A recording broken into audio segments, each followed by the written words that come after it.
Itu Tuhan katakan dalam kitab Kejadian.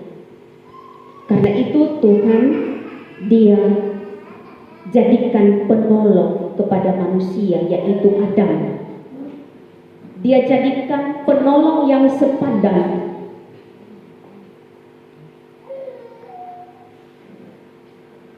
Dalam Kejadian 2 ayat 24 di sana dikatakan seorang laki-laki akan meninggalkan ayahnya dan ibunya dan bersatu dengan istrinya. Inilah dasar yang orang bilang, kita sampai bilang lembaga ini dibangun oleh Tuhan. Karena Tuhan yang suruh, Tuhan yang perintahkan, Tuhan yang lakukan. Allah sendiri yang membentuk lembaga perkawinan tentu dengan tujuan untuk mewujudkan rencana atau misi Allah bagi dunia ini dan juga bagi manusia. Apa misi Allah? Apa rencana Allah bagi dunia dan manusia? Selain menyelamatkan dunia dan manusia, apa juga rencana Allah? Rencana Allah bagi manusia dan dunia adalah keluarga Kristen. Perkawinan Kristen itu adalah sarana yang Tuhan pakai untuk beranak cucu, untuk mendatangkan keturunan. Kita tanya Pak Mei, Victor mau dapat anak berapa, mau rencana berapa anak? Victor bilang 2. Mei bilang, ya mana-mana, kalau Tuhan mau kasih lebih dari itu, tidak apa-apa. Kita bilang, mau ikut pemerintah bagus juga, mau ikut pemerintah tanda ketaatan. Tetapi juga Tuhan mau beranak cucu, tidak salah juga kalau kita bilang gak beranak cucu. Tidak salah, tapi akhirnya dorang dua tutup di mana-mana justru kamu kasih. Mudah-mudahan lebih banyak dari Pak JP dan Ibu JP punya, ya cuma 3, 4 ya. Mudah-mudahan lebih banyak dari itu. Pak Victor cuma 2, ya hanya 2. Ya. Kita aminkan. Ya. Mau 3, mau banyak, ya sesuai dengan kehendak Tuhan kan. Ya. Tetapi juga sebagai sarana untuk beranak cucu, keluarga juga adalah tempat atau alat yang dipakai Tuhan untuk bagaimana mau pelihara ini bumi, bagaimana mau jaga ini bumi dan segala isinya, termasuk di dalamnya manusia. Ketika juga orang menjaga hubungan hidup orang sesama manusia, menjaga hubungan hidup antar kita manusia di tengah keluarga, di tengah berjemaat bermasyarakat, itu juga adalah bagian daripada rencana Allah bagi orang percaya, bagi gereja Tuhan, bagi keluarga Kristen. Karena itu sebagai pasangan hidup, suami dan istri, karena ini adalah lembaga suci Tuhan, maka terpanggil untuk jaga itu. Jaga, terpanggil untuk memelihara hubungan hidup bersama. Artinya keluarga terpanggil untuk memelihara hubungan hidup yang harmonis di tengah-tengah perbedaan-perbedaan yang ada. Tadi perbedaan jenis kelamin, pandangan, karakter, sifat, tetapi juga mampu menjaga hubungan itu tetap harmonis di hadapan Allah di tengah godaan, di tengah tantangan-tantangan dalam hidup, terlebih dalam rumah tangga, dalam kehidupan berkeluarga.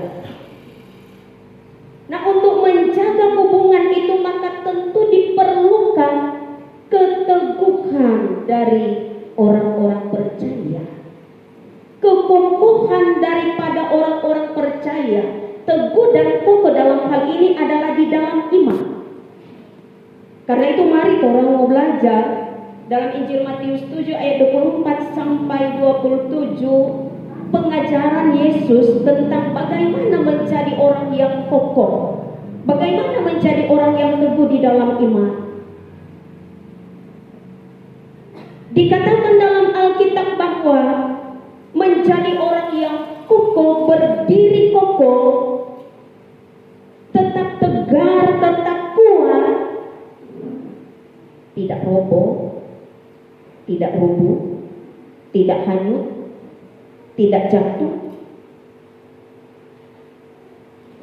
maka Alkitab katakan mendengar dan melakukan firman Tuhan. Jadi untuk menjaga hubungan hidup sebagai orang yang percaya, maka hal yang mendasari melalui pengajaran Yesus dalam bagian Alkitab ini adalah mendasarkan hidup pada firman Tuhan. Mendasarkan hidup pada firman Tuhan sama halnya mendasarkan hidup kepada firman itu sendiri, yaitu Tuhan Yesus Kristus. Dan orang yang mendasarkan hidup pada firman dikatakan orang yang bijaksana. Diibaratkan atau digambarkan sama dengan membangun rumah di atas batu. Batu adalah bahan material dalam pembangunan sebuah bangunan. Batu dilihat material yang kuat, lebih tahan pada terpaan badai, pada angin, badai. Jadi mendasarkan hidup, mendasarkan perkawinan pada firman Tuhan, pada Yesus Kristus, maka itu dapat menolong setiap pasangan hidup, setiap keluarga bertahan, berdiri teguh, berdiri tegar, tetap kokoh walaupun ada di tengah badai, walaupun ada di tengah gelombang, walaupun ada di tengah berbagai problem hidup. Gambaran angin, badai, dan hujan yang disampaikan oleh Tuhan Yesus dalam bacaan ini adalah gambaran tentang musibah, tentang bencana, tentang ancaman hidup bagi manusia yang bisa datang secara tiba-tiba. Siapa yang berencana mau datang badai? Siapa yang berencana mau datang gelombang? Siapa yang berencana mau datang angin badai? Tidak ada.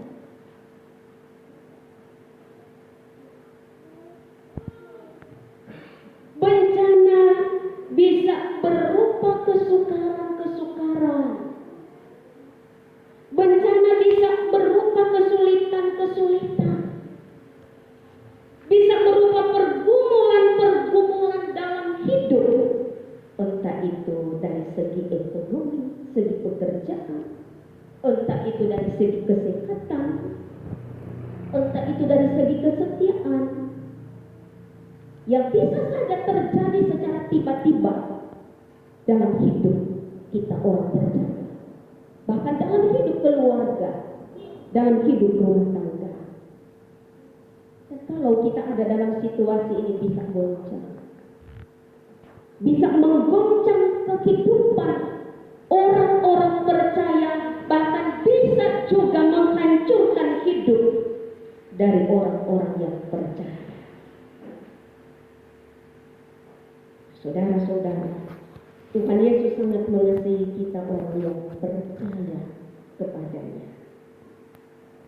Oleh karena itu ia berikan pengajaran ini supaya di tengah-tengah ancaman, kesulitan dan kesukaran hidup yang kita temui dalam hidup dalam hidup berkeluarga. Tuhan mau orang tetap jaga keberadaan kita sebagai orang yang diselamatkan. Orang tetap jaga kesucian. Kita tetap jaga kekudusan hidup kita di hadapan Tuhan, baik itu secara pribadi maupun juga suami istri, bahkan keluarga. Karena itu firman Tuhan saat ini berpesan untuk kedua anak yang kekasih, Victor dan Mayfrey.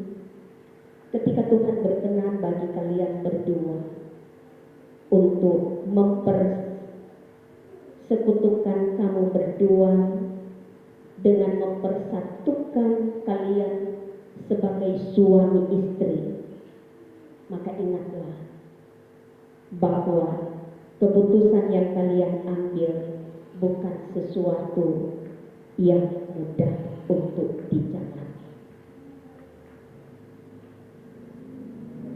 Tidak ada rumah tangga yang tidak ada problem. Rumah tangga yang muda, rumah tangga yang sudah lama berkeluarga. Tidak ada kehidupan orang percaya yang tidak ada masalah dalam hidup. Tetapi saudara-saudara, sebagai orang yang percaya kepada Yesus Kristus, apalagi keluarga Versus, ya, Victor dan May menjadi keluarga pelayan khusus gereja Protestan Indonesia di Gorontalo. Tuhan kasih ingat, dasari hidup kalian berdua, dasari hidup keluarga kalian berdua dengan firman Tuhan. Bersandar ke Tuhan, berharap ke Tuhan, percaya dan percayakan kehidupan kamu berdua kepada Tuhan. Apa yang mau dijalani, apa yang menjadi harapan, apa yang digumuli, apa kesulitan dan kesukaran, percayakan pada Tuhan.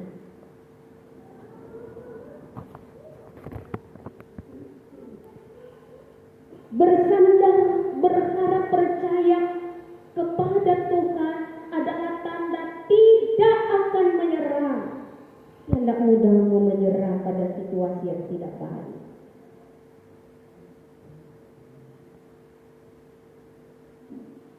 Bersandar pada Tuhan, percaya pada Tuhan, pada firman-Nya adalah tanda orang percaya tidak akan lari dari tanggung jawab. Saat ada badai, saat ada gelombang, tetap menjaga kesucian, tetap menjaga kekudusan hidup di hadapan Tuhan. Ingatlah, tidak ada masalah yang tidak dapat diselesaikan jika bersama dengan Tuhan. Ada Tuhan yang menyertai dan menopang rumah tangga orang-orang yang percaya kepadanya. Dialah Kristus yang menumpangkan tangannya atas pernikahan kalian berdua. Dialah Tuhan yang berjanji hadir sepanjang pernikahan. Dialah Tuhan yang juga mengulurkan tangannya. Mengulurkan tangannya untuk memberi pertolongan. Mengulurkan tangannya untuk menolong, menemui kita dalam keadaan, dalam kebapaan kita.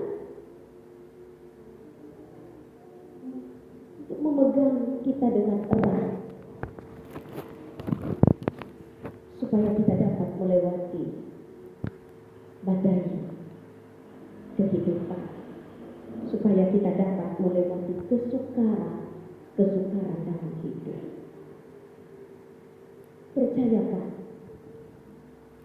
kehidupan kita pribadi dan kehidupan rumah tangga kita, keluarga kita kepada Dia. Dia yang mempersatukan kita menjadi suami istri. Dia tidak akan biarkan kita dalam badai sepanjang kita libatkan Dia dalam hidup kita. Sepanjang kita undang Dia hadir dalam hati kita, dalam hidup, dalam keluarga kita. Sepanjang kita undang Dia, libatkan Dia. Sepanjang kita berteriak, minta tolong kepada Dia. Dia Maha mendengar, Dia Maha kasih, tetapi juga Dia Maha menjawab.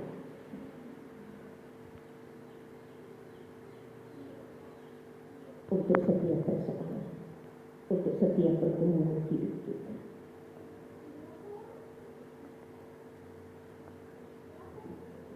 Belajar untuk bersandar pada firman Tuhan, bergantung pada Tuhan, percaya dan berharap pada Tuhan.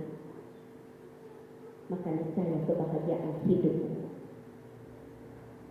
kebahagiaan rumah tangga dijamin oleh Tuhan Yesus Kristus yang menjadi kepala di dalam keluarga Kristen. Selamat memasuki gerbang rumah tangga yang baru untuk Victor dan Mary. Tuhan Yesus memberkati.